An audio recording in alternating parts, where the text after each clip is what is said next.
Hello बच्चों, क्या हाल चाल, कैसे हो। आज का हमारा टॉपिक है magnetic effect of current, unit number 3। आपको पता है हम सीबीएसई एग्जाम 2021 की बात कर रहे हैं। कंसेप्चुअल क्वेश्चंस कैसे आते हैं, क्योंकि सीबीएसई एग्जाम में कंसेप्चुअल ज़्यादा आते हैं, थ्योरी तो बहुत कम आते हैं, डेरिवेशंस। तो कंसेप्चुअल किस टाइप के बन जाते हैं, टॉपिक वाइज हम लोग कवर कर रहे हैं, आपको पता है। तो आज हम पढ़ रहे हैं मैग्नेटिक इफेक्ट ऑफ करंट, जिसके अंदर हम पढ़ेंगे चार्ज पार्टिकल जब मैग्नेटिक फील्ड में जाता है तो उसके ऊपर फोर्स कितना होता है, कैसे कंसेप्चुअल बनेंगे, उसका पाथ कैसा, ट्रेजेक्ट्री कैसी होती है और लॉरेंट्ज फोर्स क्या होता है, इसके बारे में हमें डिस्कस करना है। तो सबसे पहली बात,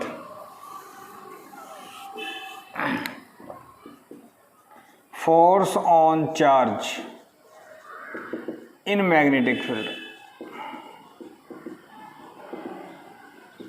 एक चार्ज पार्टिकल के ऊपर मैग्नेटिक फील्ड में कितना फोर्स आएगा। तो आपको पता है जब एक चार्ज पार्टिकल मैग्नेटिक फील्ड में एंटर करता है तो फोर्स आता है। थोड़ा सा बता दूं, हम लोगों ने पढ़ा था, ये हमने कोऑर्डिनेट सिस्टम लिया, ऊपर की तरफ फोर्स एज्यूम करते थे, इधर मैग्नेटिक फील्ड मानते थे एक्स के अलोंग, ये जेड एक्सिस, ये वाई एक्सिस। मान लो एक्स वाई प्लेन के अंदर एक चार्ज पार्टिकल थीटा एंगल पे with magnetic field v velocity से जा रहा है, चार्ज q है। तो q चार्ज v वेलोसिटी से मैग्नेटिक फील्ड के साथ थीटा एंगल बना रहा है। तो थीटा एंगल किस किस के बीच में है, b और v के बीच में। ध्यान रखना है, इसका कंफ्यूजन होता है, ध्यान रखना है इसका, ठीक है। तो यहाँ फोर्स का फॉर्मूला आता है q v b sine theta. बता दूं मैं आपको, यहाँ पे v साइन थीटा जो कंपोनेंट है ये इधर आता है। अगर हम परपेंडिकुलर ड्रॉ करें इस टाइप से तो v sine theta v cos theta, v cos theta component magnetic field के पैरेलल है, v साइन थीटा परपेंडिकुलर। तो परपेंडिकुलर कंपोनेंट लेना होता है हमें मैग्नेटिक फील्ड से। तो f क्या होता है, चार्ज के ऊपर डिपेंड करता है, वेलोसिटी का परपेंडिकुलर कंपोनेंट और मैग्नेटिक फील्ड। और अगर इसको मैं वेक्टर फॉर्म में लिखता हूँ तो ये आएगा v क्रॉस b। क्या इतनी बात आपके समझ में आ गई। मैग्नीट्यूड के लिए ये फॉर्मूला, थीटा किसके बीच का angle Q V B, vector form में ये, यहाँ पे क्या आता है, ये क्रॉस प्रोडक्ट। तो क्रॉस प्रोडक्ट में आपको रूल पता है कि यहाँ जो वेक्टर होता है वो जो वेक्टर है उसकी डायरेक्शन इन दोनों वेक्टर के प्लेन के परपेंडिकुलर है। तो मैं लिख सकता हूँ F is perpendicular to plane of V and B. मान लो वी और बी इधर हैं ऐसे, तो राइट हैंड रूल के अकॉर्डिंग हमने पढ़ा हुआ है, उसके अकॉर्डिंग v क्रॉस b, तो v से b की तरफ। अदरवाइज हम इसके लिए फ्लेमिंग लेफ्ट रूल भी यूज करते हैं, ये वाला रूल, और बच्चे इसमें कंफ्यूज होते हैं। जब तीनों वेक्टर परपेंडिकुलर हो तो ये लगा दो, क्योंकि तीनों परपेंडिकुलर दिखाई दे रहे हैं। लेकिन इसमें जब परपेंडिकुलर ना हो तो v की तरफ b की तरफ जा रहे हैं, ऊपर आउटवर्ड, है ना। तो राइट हैंड रूल से भी हम इसको यूज सॉल्व कर सकते हैं। तो यहाँ पे आउटवर्ड आ रहा है, इसका मतलब क्या हुआ, b इधर है, v इधर है, थीटा इधर था, तो बेटा फोर्स जो आया वो आउटवर्ड आया। आउटवर्ड का मतलब डॉट, और अगर इनवर्ड होता तो क्रॉस लगा देते। इतनी बात समझ में आ गई। फोर्स यहाँ पे आउटवर्ड है, आउटवर्ड के लिए हमने ये ले लिया। इतनी बात समझ में आ गई। तो f इन दोनों प्लेन के परपेंडिकुलर हैं, ठीक है। अब इसके ऊपर क्वेश्चन बन जाता है, पता क्या, सीबीएसई में आया हुआ क्वेश्चन। कितने वैक्टर्स हैं, 3, f v b। क्वेश्चन आ गया था एक बार कि यहाँ पे दो पेयर बताओ वेक्टर के जो एक दूसरे के परपेंडिकुलर है। तो f जो है वो परपेंडिकुलर है इन दोनों के, तो f perpendicular to v, f perpendicular to b। तो दो पेयर क्या हो गए, एफ वी और एफ बी, दो पेयर हो गए हमारे पास। ये दो पेयर आपस में परपेंडिकुलर वेक्टर्स के हैं। बात समझ में आ गई। एक क्वेश्चन बन गया यहाँ से, इतनी बात समझ में आ गई, ठीक है भाई। तो चार्ज पार्टिकल मैग्नेटिक फील्ड में मूव करता है, उसके ऊपर एक क्वेश्चन, दो वेक्टर। अच्छा क्वेश्चन है ये भी, इतने इजी क्वेश्चन नहीं बोल सकते, बच्चे कंफ्यूज हो जाते हैं इसमें, हो गया। इसके बाद हम बात करें कि भाई और कैसे कैसे क्वेश्चन बन सकते हैं। अब पहली बात यह है कि चार्ज पार्टिकल ना मैग्नेटिक फील्ड में मूव कर रहा है, मोशन में है, तो फोर्स का formula Q V B sine theta. Charge है पहली बात। तो दूसरा क्वेश्चन क्या बन जाता है, इफ अ न्यूट्रल पार्टिकल, मान लो neutron, moves in magnetic field, experience no force. अगर कोई न्यूट्रल पार्टिकल जाता है तो उसके ऊपर कोई फोर्स नहीं आएगा। क्यों? क्योंकि चार्ज तो जीरो है। बात समझ में आ गई। चार्ज उसके ऊपर 0 है, कुछ नहीं आएगा। तीसरा क्वेश्चन क्या बन सकता है, चार्ज पार्टिकल 0 है तो चार्ज 0 है, ठीक है भाई। इसके बाद if a charge is at rest in magnetic field then force 0, तो भी फोर्स 0 है। कैसे, क्यू वी 0 है, फोर्स 0। बात समझ में आ गई। अगर चार्ज पार्टिकल रेस्ट पे है तो भी फोर्स 0 है, और अगर चार्ज पार्टिकल के ऊपर चार्ज नहीं है तो भी वो फोर्स 0 है। इसका मतलब क्या हुआ, दो केस में फोर्स 0 आ गया, एक केस और है, कैसे पढ़ते हैं अभी। चौथा क्वेश्चन क्यों या क्या बन सकता है, F equal to Q V B sine theta होता है, ठीक है। अब थीटा कैसे लेते हैं, theta equal to 0, theta equal to 180। इसका मतलब क्या हुआ, theta is the angle between V and B। मान लो B इधर है, V इधर है, थीटा 0। अगर V इधर है, थीटा 180। तो आप बताओ साइन 0 0 होता है, साइन 180 भी 0 होता है। इसका मतलब फोर्स क्या आया, क्यू वी बी साइन 0। इस केस में क्यू वी बी साइन 180, नीचे वाले केस में दोनों का आंसर क्या आता है, 0। इसका मतलब क्वेश्चन बन चुका है, बहुत बार आ चुका है। If a charge particle moves parallel to magnetic field in the direction of magnetic field, what is the force experience by it, no force. तो लिख सकते हैं हम, when a charge moves parallel मतलब फील्ड की डायरेक्शन में और anti parallel to magnetic field, it experience no force. जब एक चार्ज पार्टिकल मैग्नेटिक फील्ड के पैरेलल या एंटी पैरेलल जाता है तो उसके ऊपर कोई फोर्स नहीं आता। इतनी बात समझ में आ गई, उसके ऊपर कोई फोर्स नहीं आता।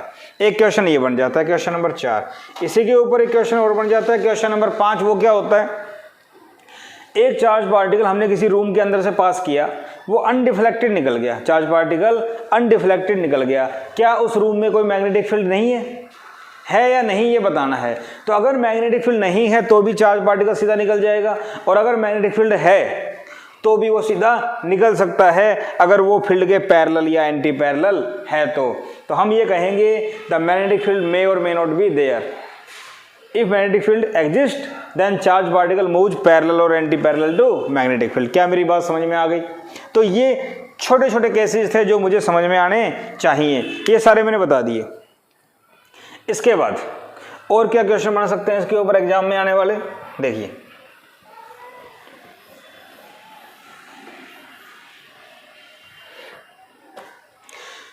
अब मान लो सिंपल सा क्वेश्चन आ जाए, आया नहीं, सिंपल मैग्नीट्यूड का। क्या चार्ज पार्टिकल है, चार्ज दे रखा है, मैग्नीट्यूड निकालो फोर्स का। कैसे, देखो, अ चार्ज Q 2 × 10⁻⁻10 कूलम, ये दिया हुआ है। Moves in magnetic field with velocity दे रखी है 3 × 10⁻6 मीटर पर सेकेंड, और मैग्नेटिक फील्ड भी दिया हुआ है 10⁻² Tesla. Find force on charge particle. Charge particle के ऊपर फोर्स होता है तो क्यू वी बी 3 चीज चाहिए, ठीक है। और एंगल गिवन नहीं है, मान लो एंगल भी दे दें। Particle moves eight 30 degree with magnetic field, magnetic field के साथ 30 डिग्री पे मूव करता है। तो क्यू दे रखा है भाई 2 × 10⁻−10, वी दे रखा है 3 × 10⁻6, और बी दे रखा है 10⁻²00, और साइन 30, 3 दूनी 6, 6 और 2 8, -2, 1/2। तो फोर्स कितना आ गया 3 × 10⁻⁻² न्यूटन। तो ये मेरे पास फोर्स आ गया, इतना फोर्स एक्सपीरियंस करेगा चार्ज पार्टिकल। सिंपल क्वेश्चन है, वैल्यू पुट करने वाला। इस टाइप से नहीं आते। तो भाई किस टाइप से आते हैं ये मैंने बता दिया, मे भी आ जाए, क्योंकि कभी भी कुछ भी क्या भी दे सकते हैं, तो बच्चे इजी चीज छोड़ जाते हैं। तो और क्या बन सकता है, डायरेक्शन के क्वेश्चन आते हैं इसके ऊपर। बच्चे डायरेक्शन में गलतियां करते हैं, वो देखिए डायरेक्शन के क्वेश्चन किस टाइप से आते हैं वो देखिए। देखो इससे पहले नोट करने वाली बात है, F = QV×B, ये फॉर्मूला है, ये तीन चीज वेक्टर है। Q is taken with sine, जो यहाँ पे चार्ज होता है उस चार्ज को हमें साइन के साथ लेना होता है। अगर चार्ज पॉजिटिव है तो पॉजिटिव, नेगेटिव नेगेटिव, क्योंकि इसकी वजह से फोर्स की डायरेक्शन चेंज हो जाएगी। इसके साथ साथ Fleming left hand rule use करते हैं फोर्स की डायरेक्शन निकालने के लिए। तो first finger magnetic field, second finger direction of current या पॉजिटिव चार्ज। तो पॉजिटिव चार्ज के लिए है और ये फोर्स, अगर चार्ज नेगेटिव है तो इसको अपोजिट कर देंगे। मेरी बात समझ रहे हो ना, अपोजिट कर देंगे, कहने का मतलब डायरेक्शन जस्ट रिवर्स कर देंगे 180 पे। इतनी बात समझ में आ गई? ठीक है। इसके बाद बात आती है कि क्वेश्चन, सवाल कैसा बन जाएगा इसके ऊपर। सपोज करो हमारे पास क्वेश्चन आ जाए, सपोज कीजिए हमारे पास क्वेश्चन आ जाता है, मान लो आपको दिया हुआ है a charge alpha particle is moving along X axis या is moving along negative X axis. तो अच्छा सवाल बना लेते हैं इसको। एक चार्ज पार्टिकल है, अल्फा है, नेगेटिव एक्स एक्सिस के अलोंग वो मूव कर रहा है। ठीक है भाई, इतनी बात समझ में आ गई। विद वेलोसिटी दे रखी है इसकी 3 × 10⁻⁶ मीटर पर सेकेंड। 3 × 10⁻⁶ मीटर पर सेकेंड से ये मूव कर रहा है इसके अंदर। ठीक है भाई। In a magnetic field of 3 × 10⁻² tesla along z axis. Magnetic field जो है वो 3 × 10⁻² टेस्ला है z एक्सिस के अलोंग। इतनी बात समझ में आ गई। Find magnitude and direction of force.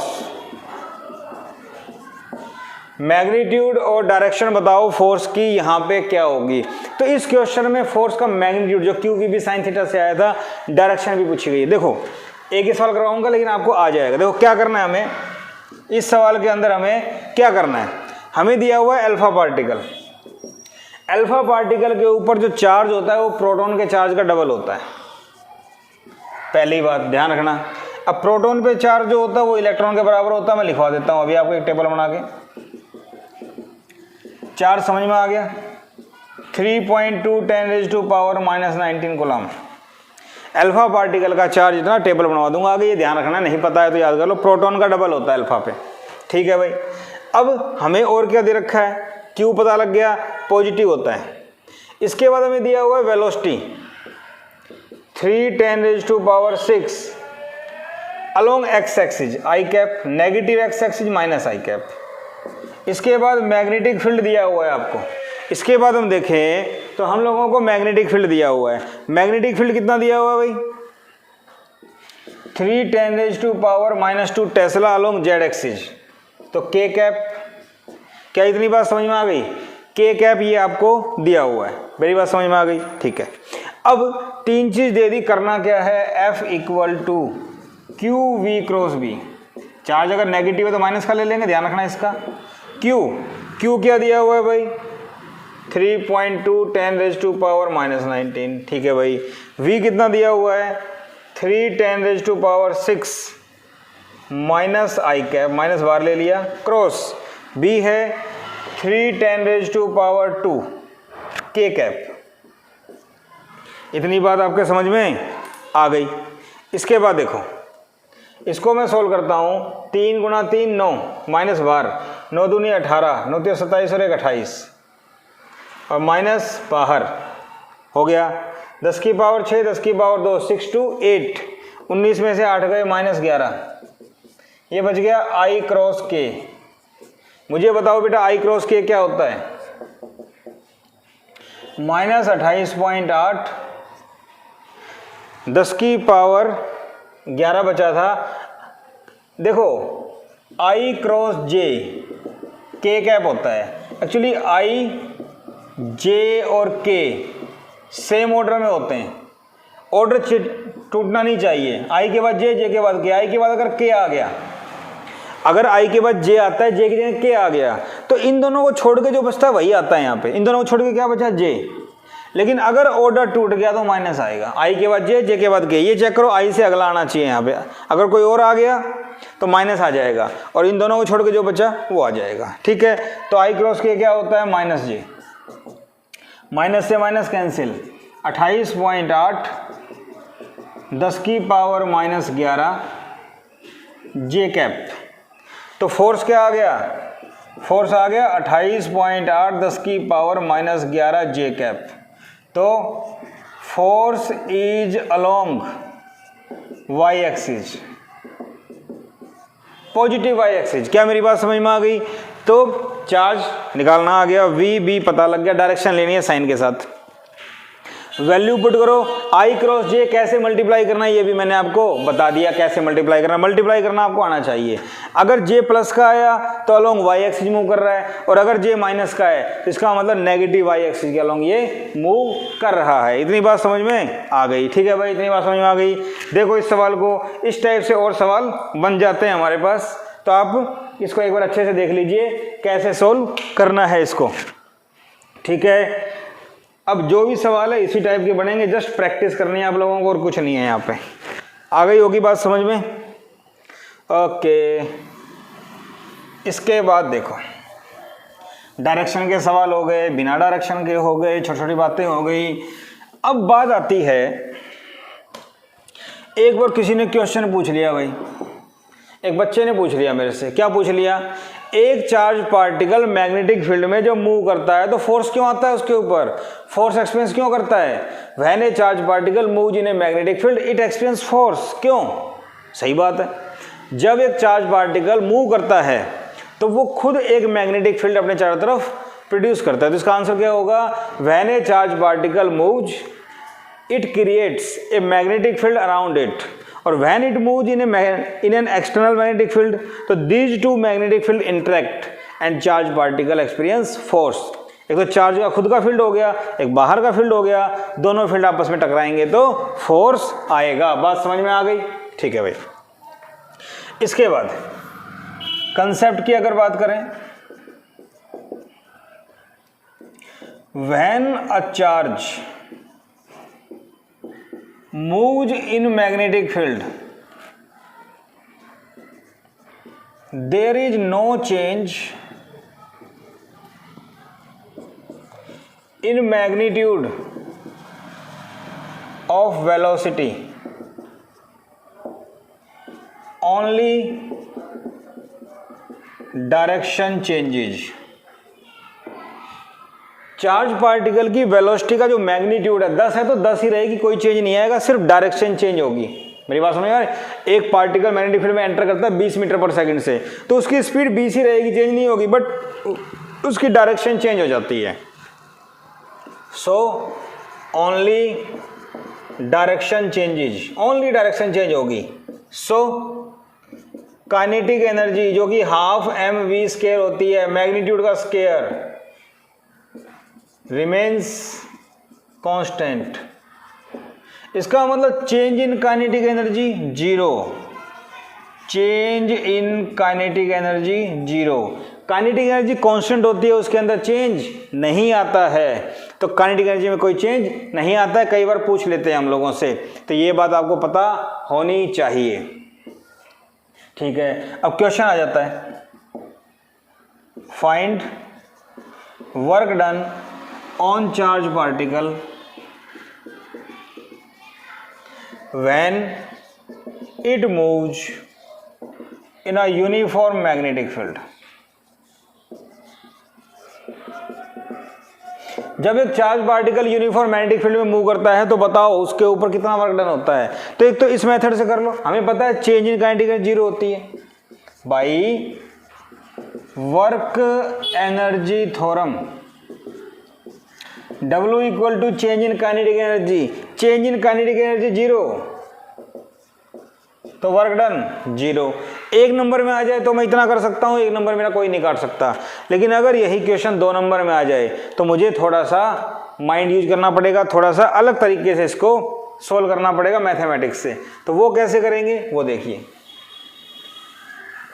क्योंकि हमें बोर्ड में नंबर चाहिए, मार्क्स चाहिए, उसके लिए थोड़ा सा चेंज करना पड़ेगा। तो देखो, since work done equal to force into displacement, इतनी बात समझ में आ गई। चार्ज पार्टिकल जब मैग्नेटिक फील्ड में मूव करता है तो फोर्स क्या होता है, क्यू वी क्रॉस बी। भाई बहुत अच्छा, मुझे पता है। डिस्प्लेसमेंट को मैं क्या लिख सकता हूँ, वी डी टी। ये कैसे, देखो वेलोसिटी क्या होती है, D S by D T, तो डी एस क्या आ जाएगा, वी डी टी। बात तो सही है, लिख सकते हैं। This is scalar triple product. और आपको पता है इसको मैं ऐसे भी लिख सकता हूं स्केलर ट्रिपल प्रोडक्ट में, B क्रॉस V ये पीछे आ जाएगा और फिर V क्रॉस V B पीछे आ जाएगा। तो मैं सीधा लिख रहा हूं V cross V dot B dt। ठीक है, अब ये स्मॉल डिस्प्लेसमेंट है तो इसको इंटीग्रेशन कर देते हैं टोटल वर्क डन के लिए। मेरी बात समझ में आ रही है? ओके, एक वेक्टर का खुद के साथ क्रॉस 0 होता है तो टोटल वर्क डन क्या आ गया, 0। इसके ज़्यादा मैं करूंगा, स्टेप बाय स्टेप बढ़ जाएंगे। 2 नंबर का सवाल आता है तो सीधा 2 सेम दिखाई दे जाए, क्रॉस कर दो 0 हो जाएगा, क्योंकि I cross I 0, J cross J 0 होता है। कुछ बच्चे कंफ्यूज हो रहे होंगे, तो 1 होता है, वो I डॉट प्रोडक्ट में 1 होता है। बात समझ में आ गई? तो ये भी मुझे समझ में आ गया कैसे करना है, नोट कर लीजिएगा इसको। ओके, तो फोर्स ऑन चार्ज पार्टिकल अच्छे से पढ़ लिया हमने, हर टाइप के क्वेश्चन इसके ऊपर हो गए। इसके बाद बात आती है मोशन ऑफ चार्ज या पाथ और trajectory of charge particle in magnetic field. एक चार्ज पार्टिकल जब किसी फील्ड में मूव करेगा तो उसका पाथ कैसा होगा, स्ट्रेट लाइन, सर्कुलर, कैसे? तो अगर वो फील्ड के पैरेलल है, अगर वो फील्ड के पैरेलल है तो स्ट्रेट ही चलता रहेगा। बताया था, पीछे डिस्कस कर चुके हैं। When Q moves parallel to B path is straight line, जैसा था वैसा ही रहेगा। ठीक है, दूसरा, when Q moves perpendicular to magnetic field,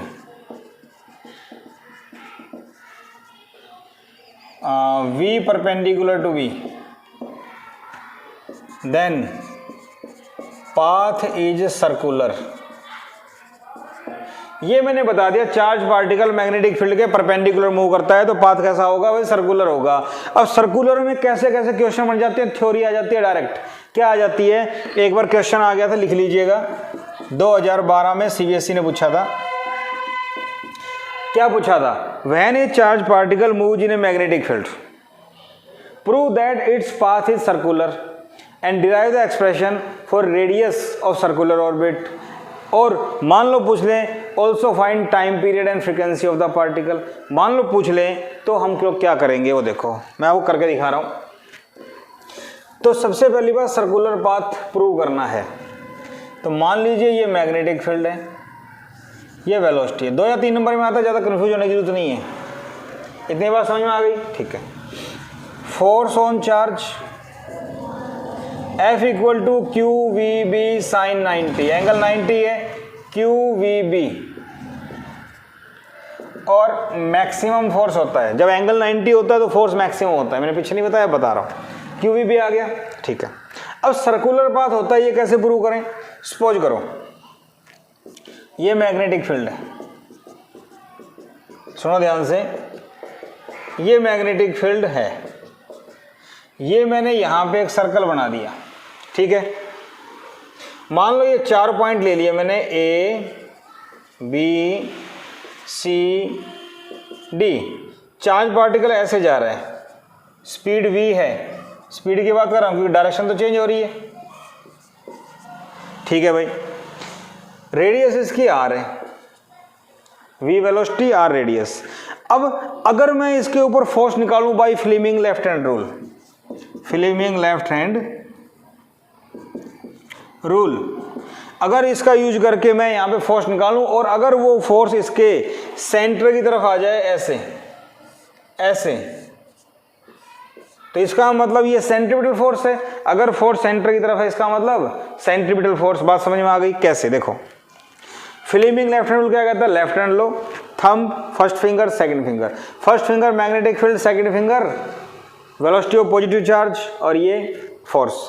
field cross, cross का मतलब इनवर्ड। ये पार्टिकल कहाँ जा रहा है? नीचे। फोर्स किधर है? थंब किधर है? इधर। इधर आ गया पहला। दूसरा देखो, फील्ड अंदर, ये इधर जा रहा है, ऊपर आ गया। इधर देखो ऐसे, इधर आ गया। इस पॉइंट पे फील्ड अंदर, पार्टिकल इधर जा रहा है, नीचे आ रहा है थंब। इसका मतलब force is along radius and towards centre. So magnetic force provide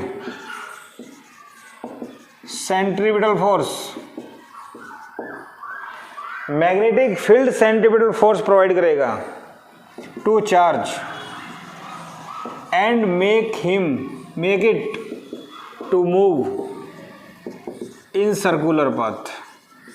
बात समझ में आ गई? चार्ज पार्टिकल को सेंट्रीपिटल फोर्स प्रोवाइड करेगा जिससे वो सर्कल में घूमेगा। अच्छे से प्रूव हो गया कि सर्कुलर पाथ क्यों होता है। ठीक है भाई, सर्कुलर पाथ समझ में आ गया। अब क्वेश्चन आता है भाई रेडियस बताओ, तो रेडियस कैसे बताएं? देखो, magnetic force centripetal force provide करेगा, ठीक है। मैग्नेटिक फोर्स क्या होता है? QVB, मैक्सिमम में बताया था अभी। सेंट्रीपिटल क्या होता है? mv²/r, r इसकी क्या हो गई? रेडियस। v से v कैंसिल, r को ऊपर ले आओ, इस r को ऊपर ले आए तो क्या बचा बेटा? mv/bq, mv/bq। क्या मेरी बात समझ में आ गई? ये रेडियस का फॉर्मूला आ गया। आगे जाके हम यूज करने वाले हैं यहाँ पे r/v यूज करना हो तो r v को नीचे ले आओ, क्या बचा? m/bq। इतनी बात समझ में आ गई? ठीक है भाई, तो रेडियस का फॉर्मूला आ गया, ये आ गया। क्लियर? यहाँ तक मुझे कोई परेशानी नहीं है। ठीक है, ठीक है, ठीक है, बहुत अच्छे। थ्योरी का पार्ट समझ में आ गया। अब थ्योरी में ही कंसेप्चुअल बन जाते हैं बीच में से उठा उठा के, घबराने वाली बात नहीं है इसके अंदर। इतनी बात समझ में आ गई भाई। रेडियस का फॉर्मूला आ गया, सर्कल है तो रेडियस है। रेडियस किस पे डिपेंड कर रही है? Mass of the particle. Particle का मास जितना ज़्यादा होगा रेडियस उतनी ज़्यादा होगी, वेलोसिटी जितनी ज़्यादा होगी रेडियस उतनी ज़्यादा होगी, चार्ज जितना कम होगा रेडियस उतनी ज़्यादा होगी, और मैग्नेटिक फील्ड जितना कम होगा रेडियस उतनी ज़्यादा। तो इसका मतलब मैग्नेटिक फील्ड जितना स्ट्रॉन्ग होगा आर उतना ही कम। क्वेश्चन बन सकता है? यहाँ से समझ में आ गई बात? तो R directly proportional to M, directly V, inversely B, inversely Q, inversely ऐसे। बात समझ में आ गई? मास बढ़ेगा आर बढ़ेगा, वी बढ़ेगी आर बढ़ेगा, बी बढ़ेगा आर कम होगा, और चार्ज बढ़ेगा तो भी आर कम होगा। क्लियर? बात समझ में आ गई? नोट कर लेना इसको। इसके बाद भाई बात आ जाती है टाइम पीरियड निकालना है, टाइम पीरियड ऑफ रिवोल्यूशन। तो टाइम पीरियड का फॉर्मूला है, सर्कल में पार्टिकल घूम रहा है तो सर्कल की सर्कमफ्रेंस कितनी होती है? 2πr बटे में इसकी वेलोसिटी। तो t हो गया बेटा 2πr/v, r/v निकाला m/bq। तो टाइम पीरियड आ गया m/bq। यहां पे आप देख रहे हो r और v दोनों हट गए। t is independent of radius and velocity of charge. वैसे ये जनरली साइक्लोट्रॉन में पूछते हैं, साइक्लोट्रॉन अपने इस बार सिलेबस में नहीं है कोविड की वजह से, तो इसमें पूछा जा सकता है। साइक्लोट्रॉन सारा इसी पे डिपेंड करता है, लेकिन साइक्लोट्रॉन नहीं है, ये तो आ सकता है। तो इसमें पूछ लें, ये बता दें। फ्रीक्वेंसी निकालनी हो तो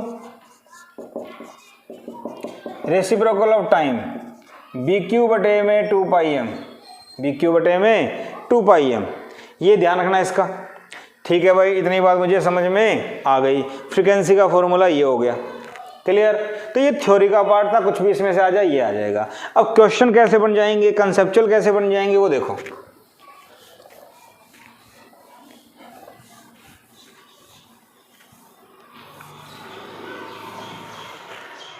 मान लो क्वेश्चन बन जाए when a charge moves in a magnetic field on what factors, on what factors frequency और angular frequency depends। अब चार्ज पार्टिकल मैग्नेटिक फील्ड में घूम रहा है और 90 एंगल पे, जनरली 90 पे है, और कुछ और भी है तो भी यही आएगा। तो बेटा फ्रीक्वेंसी का फॉर्मूला क्या आया था, बी क्यू अपॉन में 2 पाई एम। 2 कांस्टेंट है, पाई कांस्टेंट है, मैग्नेटिक फील्ड है और चार्ज टू मास रेशियो पर डिपेंड करता है। तो इसका मतलब frequency directly B, directly Q inversely M और nu directly Q by M. तो इसका मतलब frequency charge to mass ratio सुना होगा, उसके डायरेक्टली है, इस पे डिपेंड करती है और मैग्नेटिक फील्ड पे डिपेंड करती है। तो 3 वेरिएबल्स के ऊपर डिपेंड करती है, चार्ज, मास और मैग्नेटिक फील्ड। इस पे आ जाए, ठीक है ना। और क्वेश्चन आ जाए कि भाई पहले चार्ज इतना था, बाद में इतना कर दिया, मास चेंज हो गया, तो बताओ फ्रीक्वेंसी में क्या चेंज आया। हम लोग कर सकते हैं, कैसे। मान लो सवाल आ जाए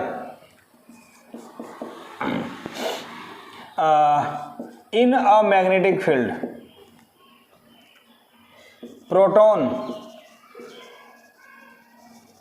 proton changes to alpha particle,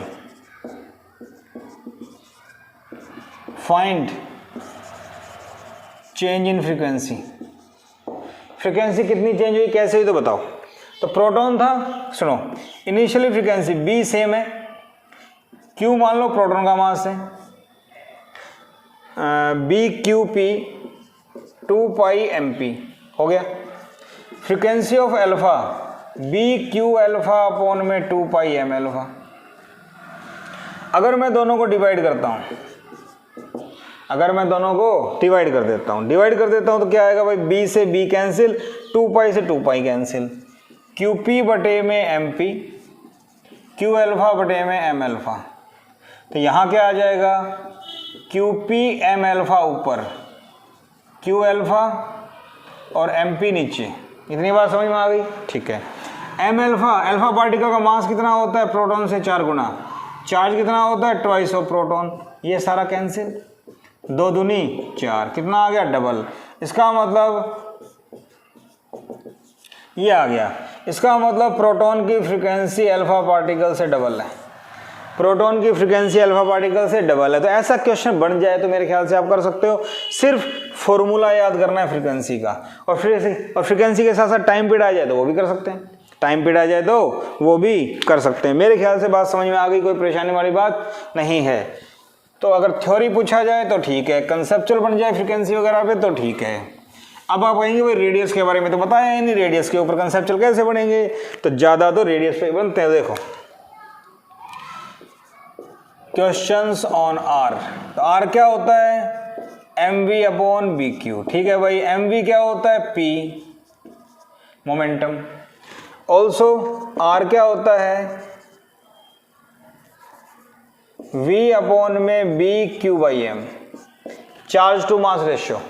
तो 1 फॉर्मूला, 2 फॉर्मूला, 3 फॉर्मूले, इन तीनों के ऊपर क्वेश्चन बन सकते हैं। तो देखो पहला क्वेश्चन इजी से स्टार्ट करते हैं। पहले मैं आपको एक टेबल बनवा देता हूं, याद रहेगी, आपको परेशानी नहीं होगी। इलेक्ट्रॉन, प्रोटॉन, ड्यूट्रॉन और अल्फा पार्टिकल, ये दे रखा है। यहां मैं लिख रहा हूं चार्ज, यहां मैं लिख रहा हूं मास। तो इलेक्ट्रॉन का चार्ज E, मास माइनस E होता है चार्ज वैसे, मास Me। प्रोटॉन का charge plus E, equal opposite होता है, मास Mp। H12 चार्ज बराबर होता है, मास डबल होता है। ड्यूट्रॉन हाइड्रोजन का सेकेंड आइसोटोप। अल्फा पार्टिकल का चार्ज डबल होता है, हीलियम होता है ये हीलियम 24, तो चार्ज डबल होता है, नीचे जो एटॉमिक नंबर है वो चार्ज नंबर होता है, मास 4 गुना होता है प्रोटॉन से। तो अल्फा पार्टिकल का मास 4 गुना होता है प्रोटॉन से, पीछे बताया था याद कर लो। चार्ज अल्फा का प्रोटॉन से डबल होता है, इतनी बात समझ में आ गई। इलेक्ट्रॉन और प्रोटॉन का मास, प्रोटॉन का मास इलेक्ट्रॉन से 1836 या 1840 टाइम ज़्यादा होता है। प्रोटॉन का मास इलेक्ट्रॉन से इतना ज़्यादा होता है, या इसको हम 1836, एग्जैक्ट तो यही होता है वैसे, अप्रोक्स ये कर देते हैं, चलता है। इतनी बात समझ में आ गई। तो ये टेबल आपको नोट करनी है, अच्छे से इसको याद करना है ताकि आपको दिक्कत ना आए, क्योंकि इन सवालों में ये चीज़ चाहिए। और आगे photo electric effect, dual nature of matter, radiation में भी इनका यूज होता है। बात समझ में आ गई। तो देखो, N electron and a proton have same linear momentum, P same है। फाइंड रेडियस रेशियो, दोनों की रेडियस का रेशियो बताओ। तो क्या करना है, देखो R इलेक्ट्रॉन, तो P तो सेम, जो चीज सेम है वहां पे सिंबल नहीं लगाना, B भी सेम है, charge. R proton, P same है, B भी सेम है, क्योंकि मैग्नेटिक फील्ड तो एक ही इसमें दोनों एंटर कर रहे हैं, Q प्रोटॉन। अगर मैं दोनों को डिवाइड करता हूं, तो P बटे में B Q E, P बटे में B Q P, P से P, B से B, Q P बटे में Q E। अभी मैंने बताया प्रोटॉन का चार्ज और इलेक्ट्रॉन का चार्ज बराबर होता है साइन के साथ। हम मैग्नीट्यूड लेके चल रहे हैं, रेडियस तो नेगेटिव होती नहीं, तो इसका मतलब रेडियस ऑफ इलेक्ट्रॉन और proton same, radius of electron और प्रोटॉन सेम, मोमेंटम सेम दे रखा है। अगर मास की टर्म में लेते चेंज आ जाता, मोमेंटम दोनों का सेम। मान लो सवाल बन गया इस टाइप से, तो इस टाइप से हो जाएगा। बात समझ में आ गई। तो रेडियस क्या होगी दोनों की, बराबर। एक सवाल समझ में आ गया, ठीक है। इसके बाद a proton and deuteron have same charge to mass ratio. मान लो मैंने सवाल बना दिया, प्रोटॉन और ड्यूट्रॉन का charge to mass ratio same है, हो या नहीं हो मैंने बना दिया इस टाइप से, ठीक है। ये रहा, proton has velocity v and deuteron 4v, दे दिया। when they move in magnetic field B, find radius ratio, radius का रेशियो बताओ जब वो मैग्नेटिक फील्ड में मूव करेंगे। तो बेटा क्या करें, यहां देखो ये वाला फॉर्मूला यूज करेंगे। तो R प्रोटॉन, वेलोसिटी प्रोटॉन की क्या है लिख देता हूं मैं Vp, B सेम है, चार्ज टू मास सेम दे रखा है। R अल्फा, सॉरी ड्यूट्रॉन की वेलोसिटी कितनी है 4v, B सेम है, Q बाई एम भी सेम है, सेम दिया हुआ है। तो रेडियस का रेशियो Rp बटे में Rd, दोनों को डिवाइड करूं, ये चीज सेम है, कट जाएगी, तो ये हो गया Vp बटे में Vd, वैल्यू बाद में पुट कर देंगे। तो Vp को V मान रखा है, Vd को 4v मान रखा है, V से V कट गया, क्या आ गया 1/4, ठीक है भाई। क्रॉस मल्टीप्लाई करो इसको, तो 4Rp equal to Rd। Deuteron की रेडियस 4 गुना होगी प्रोटॉन से, प्रोटॉन की रेडियस अगर 2 मीटर है तो ये 8 होगी। बात समझ में आ गई। तो ठीक है भाई, रेडियस का सवाल इस टाइप से कर सकते हैं।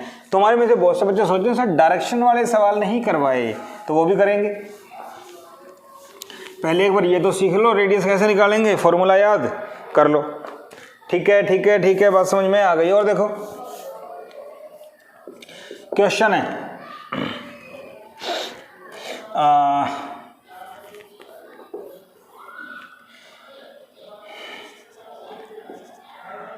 N electron and alpha particle has same velocity and enters in a perpendicular magnetic field. अभी जितने सवाल किए सभी में मैग्नेटिक फील्ड चार्ज पार्टिकल के परपेंडिकुलर था, अदरवाइज तो ये बनेगा ही नहीं, समझ रहे हो ना, मैंने नहीं लिखा हुआ शायद, मैग्नेटिक फील्ड के चार्ज पार्टिकल परपेंडिकुलर है। फाइंड रेडियस रेशियो, रेडियस का रेशियो बताओ। तो यहां क्या करना है, देखो R equal to mv/bq, R electron, mass of electron, velocity of electron, v charge of electron, भाई सब अलग हो गया।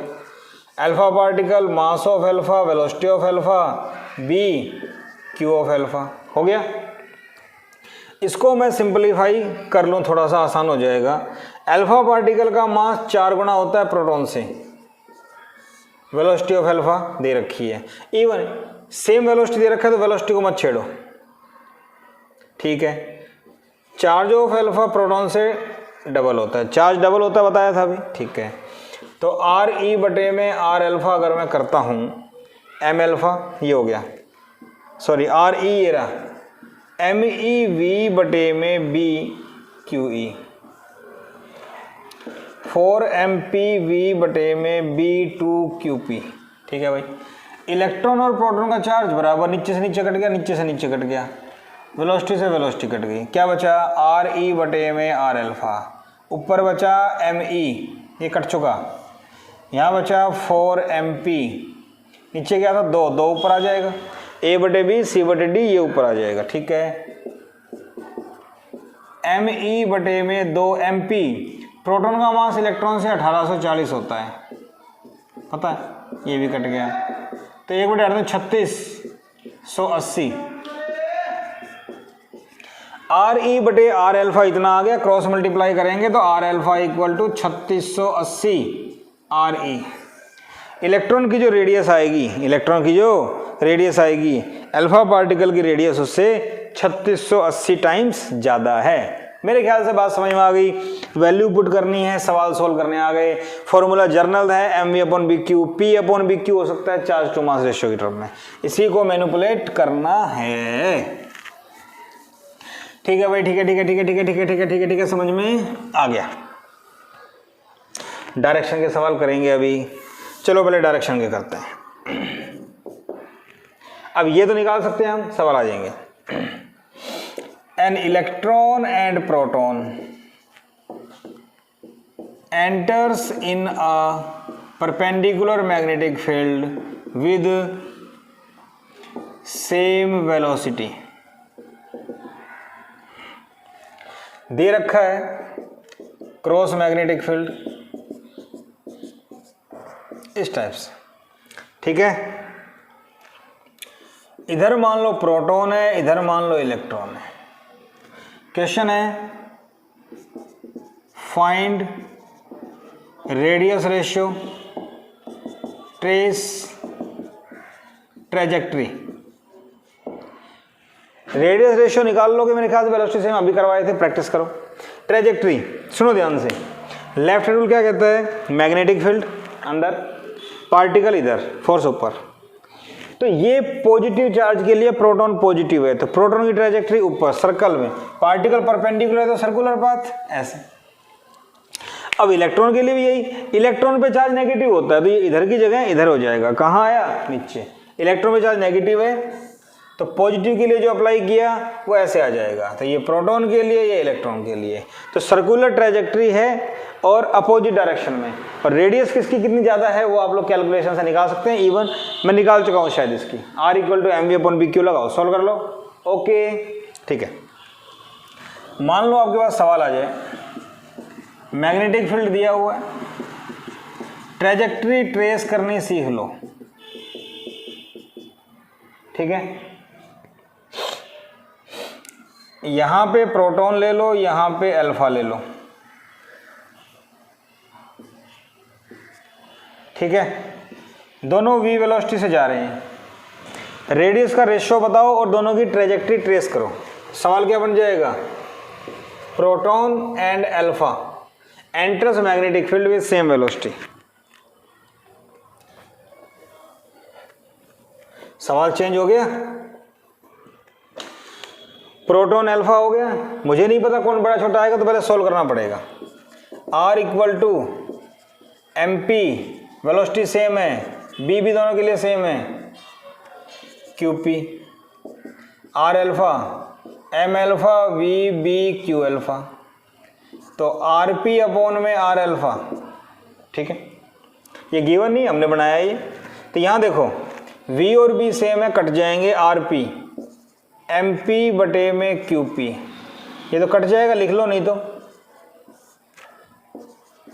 एम अल्फा वी बटे में बी क्यू पी, बी से बी कट गया, वी से बी कट गया, एम पी बटे में क्यू पी और क्यू अल्फा बटे में एम अल्फा। ये बात समझ में आ गई। तो आर पी बटे में आर अल्फा देखो जरा, एम पी बटे में क्यू पी, एम अल्फा होता है 4 M P, sorry Q alpha होता है 2 क्यू पी, एम अल्फा होता है 4 एम पी। ये इससे कट गया, ये इससे कट गया, कितना आ गया बेटा 1/2। बात समझ में आ रही है।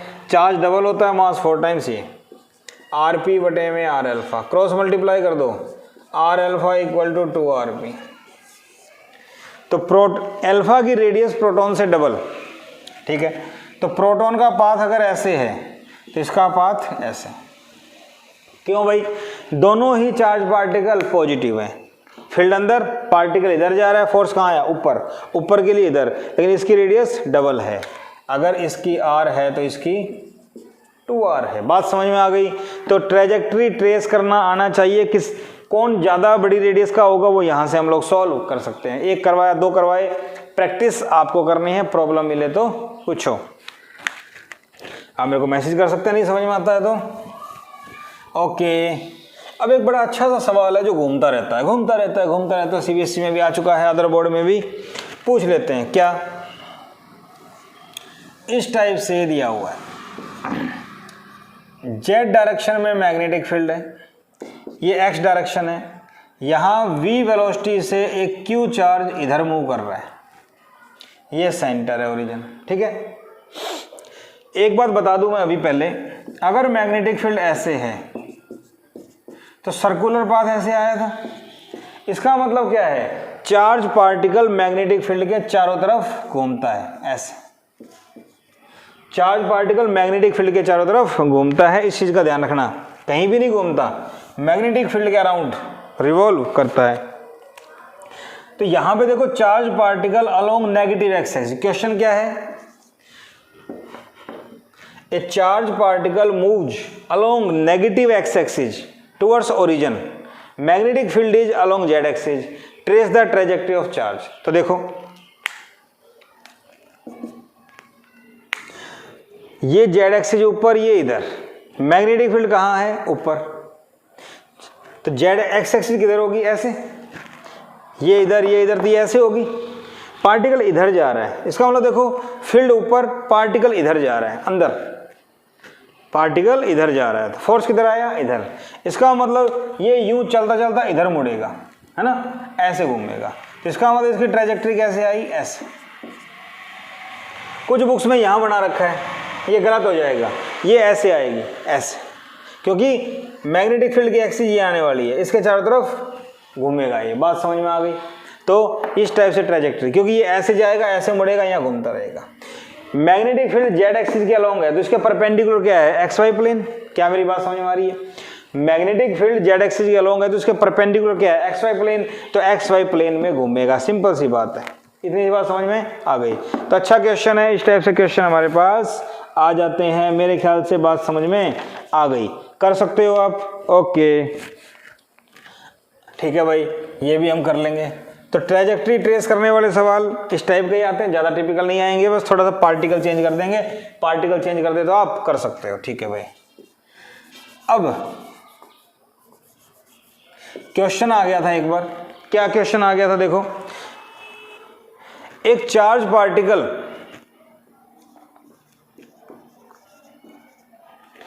इज एक्सेलरेटेड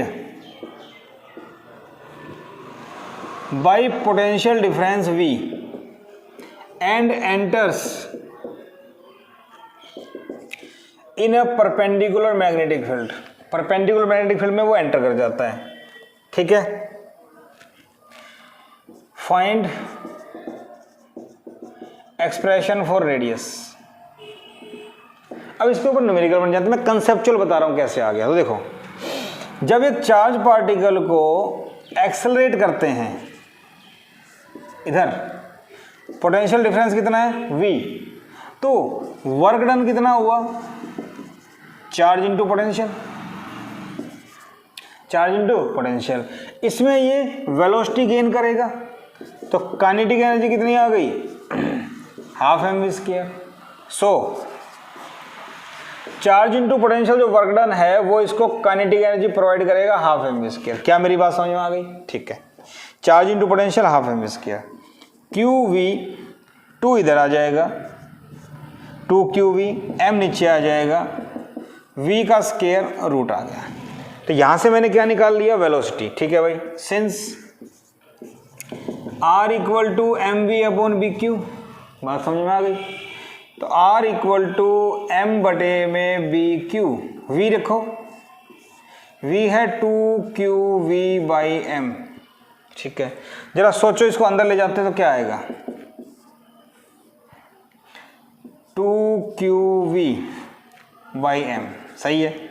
b अंदर जाएगा, b², q अंदर जाएगा, q², m अंदर जाएगा, m²। एक m से m कैंसिल, एक q से q कैंसिल, तो r क्या आ गया, 2mv।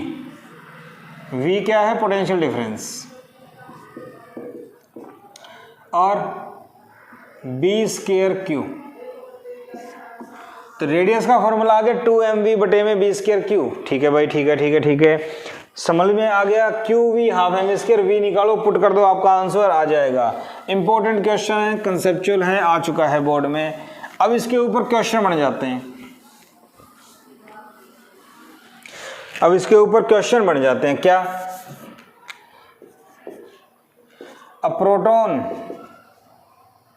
Is accelerated by 10⁴ volt potential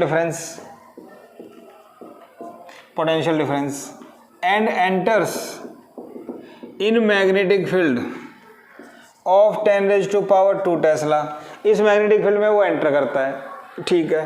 proton है तो मास भी गिवन है। Find radius of proton. अब बताओ, R का फॉर्मूला क्या आया था, 2mv बटे में b²q।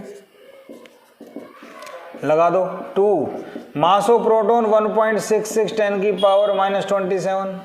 याद करना पड़ेगा, हालांकि गिवन मिलेगा इस टाइप के पेपर में, स्टार्टिंग में होता है 10⁴ b², b 10⁻², स्क्वायर करेंगे 4। चार्ज क्या होता है प्रोटॉन का, इलेक्ट्रॉन के बराबर, हो गया।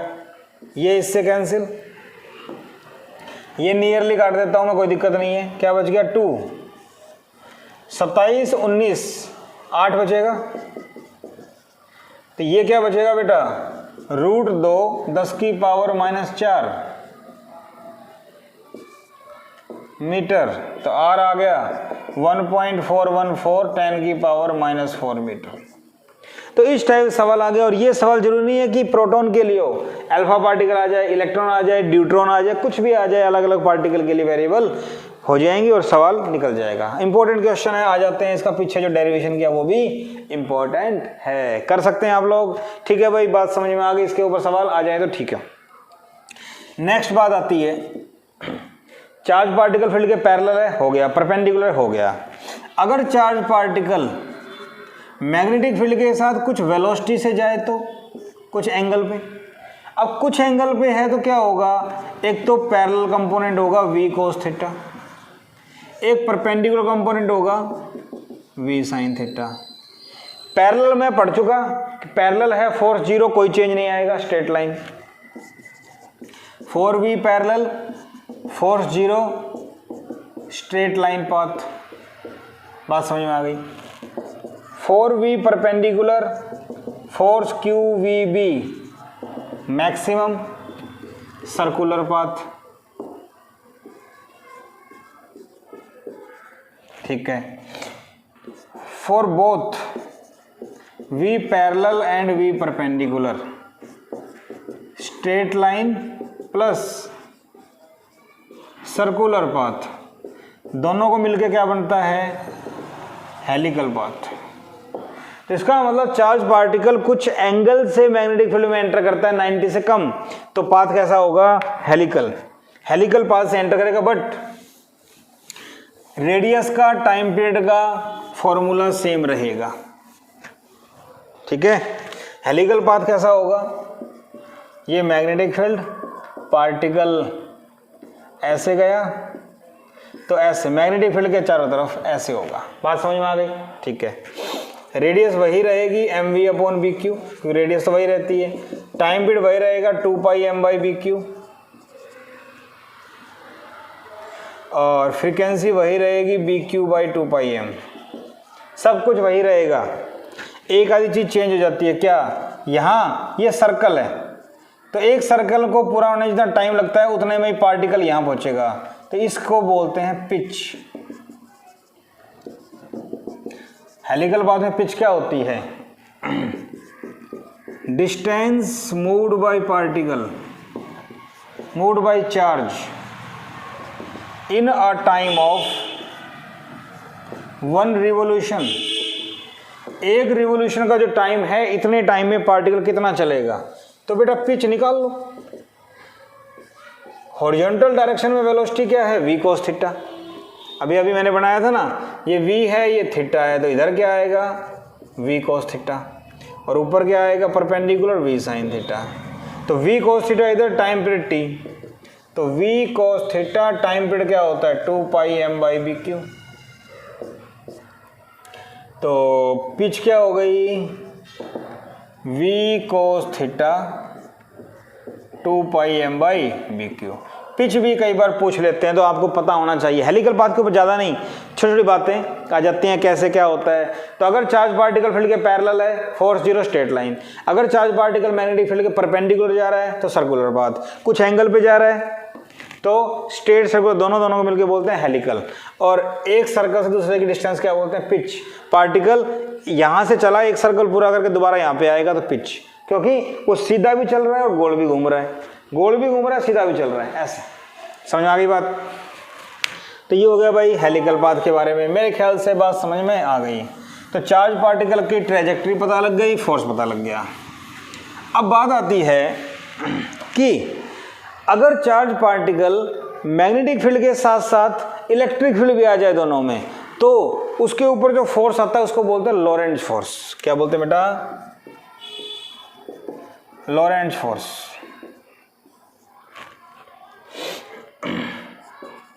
Force on charge in a combined electric and magnetic field.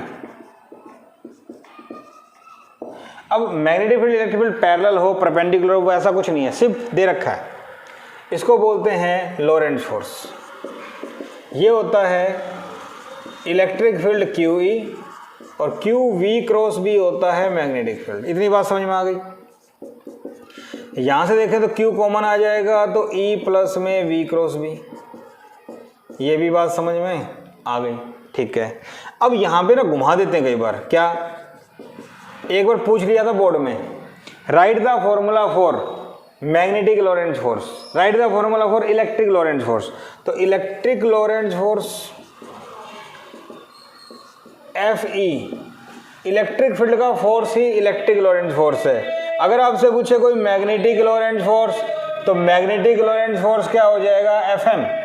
Magnetic Lorentz force FM QV×B। तो बेटा मैग्नेटिक लॉरेंट्ज फोर्स QV×B। बच्चे सोचते हैं लॉरेंट्ज जो चिपका दो पूरा, लेकिन नहीं, मैग्नेटिक आ जाए तो मैग्नेटिक फील्ड का, इलेक्ट्रिक आ जाए तो इलेक्ट्रिक फील्ड का। इतनी बात समझ में आ गई? इसके ऊपर क्वेश्चन आ जाते हैं। हो गया? अब आपसे पूछ लें, if electric field and magnetic field are perpendicular, और इसको क्रॉस्ड बोलते हैं, crossed field, cross field, and charge is moving perpendicular to both electric field and magnetic field. मतलब ये हुआ इलेक्ट्रिक फील्ड मैग्नेटिक फील्ड एक दूसरे के परपेंडिकुलर है और चार्ज पार्टिकल भी उन दोनों के परपेंडिकुलर है, तो वो उसमें एंटर कर जाता है। ठीक है, then what is the condition that charge goes undeflected. क्या कंडीशन होगी कि चार्ज अनडिफ्लेक्टेड निकल जाए? क्वेश्चन आया हुआ है सीबीएसई में। Electric field magnetic field perpendicular है, क्रॉस्ड है, चार्ज पार्टिकल उन दोनों के परपेंडिकुलर मूव कर रहा है, तो क्या कंडीशन है कि चार्ज पार्टिकल अनडिफ्लेक्टेड निकल जाए? अब सवाल ये आता है कि चार्ज पार्टिकल के ऊपर इलेक्ट्रिक फील्ड का भी फोर्स होगा और चार्ज पार्टिकल के ऊपर मैग्नेटिक फील्ड का भी फोर्स होगा, तो दोनों के फोर्स उसके ऊपर हैं। अगर दोनों के फोर्स पार्टिकल के ऊपर इक्वल और अपोजिट हो जाएं, इक्वल का मतलब मैग्नीट्यूड बराबर हो और डायरेक्शन जस्ट अपोजिट हो जाए, तो दो वेक्टर इक्वल अपोजिट होते हैं तो कैंसिल, तो नेट फोर्स क्या होगा? जीरो। तो वो जैसा था वैसा ही निकल जाएगा। इसका मतलब इट इज पॉसिबल व्हेन दोनों फोर्स इक्वल और अपोजिट हो, वेक्टर फॉर्म में, डायरेक्शन अपोजिट हो, मैग्नीट्यूड बराबर हो, मैग्नीट्यूड बराबर हो, मैग्नेटिक बी कर दो, कोई कंफ्यूजन वाली बात नहीं, एक ही बात है। तो इलेक्ट्रिक फोर्स क्या होता है? क्यू ई, मैग्नेटिक होता है क्यू वी बी, क्यू से Q, E by B equal to V. Condition आ गई, इलेक्ट्रिक फील्ड का मैग्नीट्यूड, मैग्नेटिक फील्ड का मैग्नीट्यूड, दोनों का रेशियो अगर वेलोसिटी के बराबर आता है, मतलब ई बटे बी आया 100 और वेलोसिटी भी 100 है, तो वो पार्टिकल सीधा निकल जाएगा। कंडीशन समझ में आ गई। एक नंबर में भी क्वेश्चन सीबीएसई में आ चुका है। Write the formula for velocity in terms of electric and magnetic field such that it goes undeflected in a cross magnetic field. तो V equal to E by B, और NCERT का question है E दे दिया, B दे दिया, बताओ V कितना होगा, तो दोनों को डिवाइड कर दो, आपका आंसर आ जाएगा। तो इस टाइप से क्वेश्चन हमारे पास बन जाते हैं। ठीक है बेटा, तो उम्मीद है आपको आज का लेक्चर पसंद आया होगा। हमने जस्ट फोर्स के ऊपर डिस्कस किया मैग्नेटिक फील्ड में। नेक्स्ट लेक्चर हमारा होगा बायट-सावर्ट्स लॉ और एम्पियर-सेकेंड लॉ के ऊपर कंसेप्चुअल किस टाइप से बन सकते हैं, न्यूमेरिकल किस टाइप से बन सकते हैं। ठीक है बेटा, तो आज का लेक्चर आपको पसंद आया होगा। वीडियो को लाइक कीजिए, शेयर कीजिए, सब्सक्राइब कीजिए, और अगर कर रखा है तो अपने फ्रेंड से करवाइए और बने रहिए। आपका अपना चैनल है physics class by Manoj Gupta. हमारा टारगेट है 95+ मार्क्स लाना। 95 दुनिया के आते हैं, फिजिक्स में 95+। Thank you.